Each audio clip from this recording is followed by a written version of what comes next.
gari yetu ya sound, gari yetu ya speakers.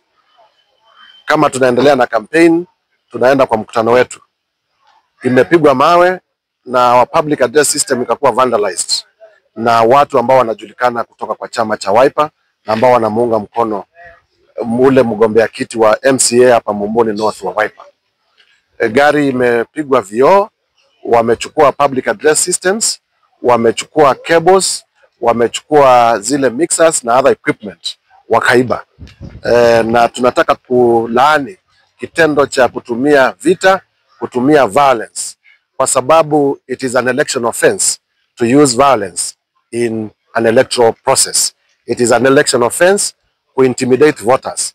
It is an election offense kugonga gari, kutumia mawe, kwa sababu kura, it is supposed to be free, fair, peaceful for us to achieve democratic elections.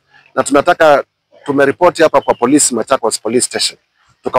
Tukauliza police to commence immediate investigations, na wale ambao wameonekana wakirusha mawe, they have been captured on video, they are live witnesses wenye wamewaona wakirusha mawe, na ni watu ambao wanajulikana, wachukuliwe hatua za kisheria, wakamatwe na wapelekwe kotini kesho. Vile vile tumeuliza IEBC, and we want to ask IEBC, kwa sababu IEBC iko na nguvu kisheria za kuchukua hatua dhidi ya chama na candidate ambao wanatumia violence in campaigns, kwamba IEBC ichukulie the Wiper candidate of Mumbuni North action, immediate action, kwa sababu sheria hairuhusu mtu yoyote kutumia violence, kutumia vita wakati tunafanya campaign. Nataka niulize our supporters wa Maendeleo Chapchap, supporters wa candidate wetu Harrison Wambua Mutuku, tukae kwa amani, tufanye kampeni za amani, we maintain peace, kwa sababu sisi tunataka kampeni za amani, kwa sababu ni njia tu ya amani ndio tutaweza kupata haki na tutaweza kupata demokrasia. Tuambie wale ambao wanatumia vita, kampeni haiwezi kufanywa kwa vita.